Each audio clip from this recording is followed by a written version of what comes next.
এই পর্যায়ে আপনাদের সম্মুখে বক্তৃতা পেশ করবেন ভাই মোহাম্মদ গোলাম রাব্বি। ভাই মোহাম্মদ গোলাম রাব্বি প্রস্তুত থাকবেন। ভাই মোহাম্মদ রিয়াদ হোসেন, জামাতে উর্দু কায়দা।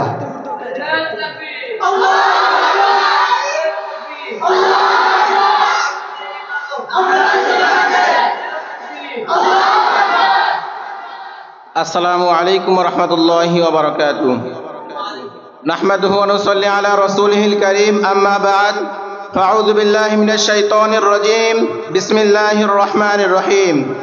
ঐতিহ্যবাহী ইশাতুদ্দিন হাফিজা মাদ্রাসা আলিশা ছাত্র পাঠাগারের কর্তৃপক্ষ হইতে আয়োজিত বাৎসরিক সেমিনারের সুমিষ্ট ভাষী পাঞ্জার ভাষার অধিকারী সম্মানিত সভাপতি, ন্যায় ও অন্যায়ের মাপকাঠি, সুচিন্তায় চিন্তিত সম্মানিত বিচারক মণ্ডলী ও ভাষা সাহিত্যিক সম্মানিত উপস্থাপক এবং সম্মানিত অতিথিবৃন্দ এবং আমার সামনে উপবিষ্ট ৫৬,০০০ বর্গ মাইল জুড়ে লাল সবুজের বুক চিরে আসা সৎপথের পাথী ওয়েলি মন্যসনকারী ছাত্র ভাইরা, আপনাদেরকে জানাই আমার পক্ষ থেকে পান ঢালা অভিনন্দন। মোহতারাম হাজিরিন, আমাকে যে বিষয়টি ধার্য করে দেওয়া হয়েছে তা হলো অপসংস্কৃতির আগ্রাসনে আবদ্ধ যুব সমাজ উত্তরণের উপায়। এই বিষয় থেকে অল্প কিছু আলোকপাত করার প্রয়াস চালাবো ইনশাআল্লাহ। মোহতারাম হাজিরিন, আমি উক্ত বিষয়কে দুই ভাগে ভাগ করেছি। প্রথমত শাব্দিক অর্থ, দ্বিতীয়ত অপসংস্কৃতির ক্ষতি এবং উত্তরণের উপায়। মুআজ্জাজ হাজিরিন, অপসংস্কৃতির শাব্দিক অর্থ অন্য দেশ বা সমাজের যেই আচার ব্যবহার আমাদের সমাজে গ্রহণযোগ্য না, এ কথার মূল উদ্দেশ্য হলো পশ্চিমা বিশ্বে যে কৃষ্টি কালচার রয়েছে সেগুলো। পশ্চিমা বিশ্ব হলো ইহুদি খ্রিস্টানদের দেশ, আর তাদের সদা সর্বদাই চিন্তা চেতনা হলো তাদের মাঝে যে কৃষ্টি কালচার রয়েছে এগুলো বহির্বিশ্বের মধ্যে প্রয়োগ করা, ঠিক কিনা? মুহতারাম হাজিরিন, তাদের এই পরিকল্পনা রাসূল সাল্লাল্লাহু আলাইহি ওয়াসাল্লাম আসার পূর্বে থেকে চালু হয়েছে। মানুষের মাঝে মদের সাইলাব, জোয়ার আসর, জিনা, ব্যভিচার, চিন্তায় হাজারে লুটপাট, এমনকি তারা মহিলাদেরকে কুকুরের ন্যায় ব্যবহার করত, নবজাতক শিশু কন্যাদেরকে জীবন্ত দাফন দেওয়া হতো, পুরুষে পুরুষে জিনা করতো। এজন্য তাদেরকে আইমে জাহিলিয়াত বলা হয়, ঠিক কিনা? মুহতারাম হাজিরিন, তাদের এই মোহতারাম হাজিরিন, আইমে জাহিলিয়াতের লোকেরা নিকৃষ্ট ছিল ঠিক, কিন্তু আপনারা তাদের মাঝে এরকম কোনো দৃষ্টান্ত দেখাইতে পারবেন না যে সমস্ত কাজ আজ প্রসিদ্ধ দিবসগুলোতে করা হচ্ছে। 31 নাইট ডে, 21 ফেব্রুয়ারি, 1 বৈশাখ, এরকম আরো বিভিন্ন অপসংস্কৃতিক কাজ চলছে। আমার অন্তরে করা আঘাত করে আইমে জাহিলিয়াতের লোকেরা নিকৃষ্ট ছিল ঠিক, কিন্তু আপনারা তাদের মাঝে এরকম কোনো দৃষ্টান্ত দেখাইতে পারবেন না যে সমস্ত কাজ আজ প্রসিদ্ধ দিবসগুলোতে করা হচ্ছে, ঠিক কিনা? রাত ভর গাদামো দিয়া বা ঘর করে তাদের মাঝে সুরক্ষা যৌন উত্তেজনা পরিণত হচ্ছে লেডিস ক্লাবগুলো বেশ্যাখানার প্রতিদান রূপে, ঠিক কিনা?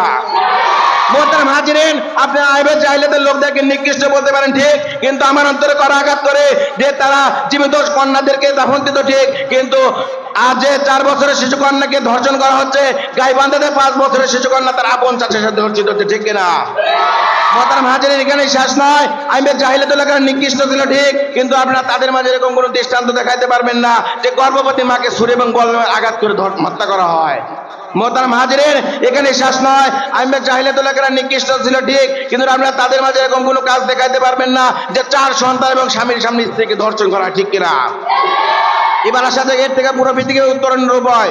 মোহতারাম হাজিরিন, আইমে জাহিলিয়াতের লোকেরা যখন গুনাহ করতে করতে তাদের চরম সীমায় পৌঁছে গিয়েছিল, মানুষ তখন আকাশের দিকে তাকিয়ে চাতক পাখির ন্যায় তাকিয়ে আল্লাহ তাআলাকে বলতেছিল, হে আল্লাহ, আপনি আমাদের মাঝে এমন এক ব্যক্তিকে প্রেরণ করুন যে আমাদেরকে সঠিক পথে দিশা দিবে। তখন আল্লাহ রাব্বুল আলামিন হুজুর সাল্লাল্লাহু আলাইহি সাল্লামকে দুনিয়ার বুকে প্রেরণ করলেন। হুজুর সাল্লাল্লাহু আলাইহি সাল্লাম দুনিয়াতে এসে কোরআন ও হাদিসের বিধান কায়েম করে পুরো পৃথিবীকে আলোকিত করে গেলেন। তারই বাস্তবতা হচ্ছে আফগানিস্তান। মোহতারাম হাজিরিন, দীর্ঘ 30টা বছর ইহুদি খ্রিস্টানদের কৃষ্টি কালচারে চলে সে দেশে গুনার সালাব হয়ে গেছিল, কিন্তু বর্তমান কোরআন ও হাদিসের বিধান কায়েম করায় সে দেশ আর সোনার দেশে রূপান্তরিত হয়েছে, ঠিক কিনা? সে দেশে আজ কালেমার পথে কান্দিলিত হচ্ছে। তাই আমি বলতে চাই, আমরা যদি পুরো পৃথিবীর থেকে অপসংস্কৃতি হটাতে যাই তাহলে আল্লাহর দেওয়া বিধানের বিকল্প আর কোনো রাস্তা নেই, ঠিক কিনা? ওই কালমা শ্রেণী মহাসেতু সমাজতন্ত্রে কখনোই পৃথিবীর মুখ থেকে অপসংস্কৃতি হটানো যাবে না। আব্রাহাম লিঙ্কনের গণতন্ত্রে কখনোই দেশকে সুশৃঙ্খল করে নিয়ে আসা যাবে না। তাই আসুন আমরা সবাই মিলে এই তন্ত্রমন্ত্রকে বঙ্গোপসাগরে নিক্ষেপ করে কোরআন হাদিসের বিধান কায়েম করার জন্য হাতে হাত রেখে কাঁধে কাঁধ রেখে অঙ্গীকারবদ্ধ হই। আমরা যতদিন না পর্যন্ত দিল্লির লাল কেল্লায় কালেমা পতাকা উত্তোলন না করতে পারবো, যতদিন না পর্যন্ত চায়নার বেকিং এর রাজপথে নারে তাকবীর আল্লাহু আকবার উচ্চ স্বরে না দিতে পারবো, শুধু তাই না, যতদিন না পর্যন্ত আমরা রাশিয়ার মস্কে আল্লাহর দেওয়া বিধান প্রয়োগ না করতে পারবো, যতদিন না পর্যন্ত আমরা আমেরিকার হোয়াইট হাউসে কালেমার পতাকা পথ করে না উড়াইতে পারবো, ততদিন পর্যন্ত আমরা অপসংস্কৃতির বিরুদ্ধে জিহাদ করতেই থাকবো।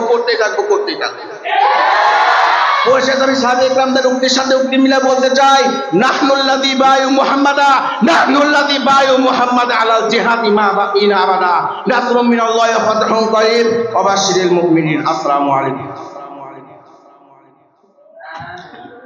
লিল্লাহে তাকবীর। ইসলামের শত্রুরা, ইসলামের শত্রুরা, লিল্লাহে তাকবীর। এই পর্যায়ে আপনাদের